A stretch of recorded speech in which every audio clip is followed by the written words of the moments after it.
మీదికెళ్ళి మా మీద దాడి, చిల్లర దాడి, చిల్లర విమర్శలు, లేకి మాటలు. ఈ ఎట్లుందంటే వీళ్ళ కథ, మంచి జరిగితేనేమో వాళ్ళ ఖాతాలకు.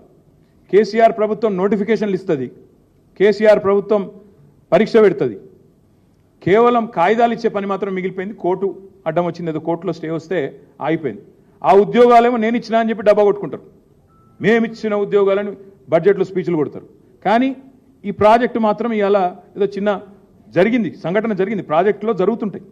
కానీ పర్యవేక్షించాల్సింది, మానిటర్ చేయాల్సింది, బాధ్యులుగా చర్యలు తీసుకోవాల్సిన ప్రభుత్వం మళ్ళీ 9 నెలల కింద 10 నెలల కింద ఉండే ప్రభుత్వాన్ని నిందించి బాధ్యత నుంచి తప్పించుకునే ప్రయత్నం ఏదైతే చేస్తూ ఉందో ఇది సిగ్గుచేటు.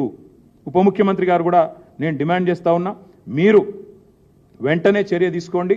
మీకు చిత్తశుద్ధి ఉంటే మళ్ళీ అడుగుతా ఉన్నా, ఏ ఏజెన్సీ అయితే ఈ పనులు చేస్తుందో వెంటనే ఈరోజే ఉప ముఖ్యమంత్రి గారు మీరు ప్రకటించండి సుంకిశాలలో ఈ ఏజెన్సీ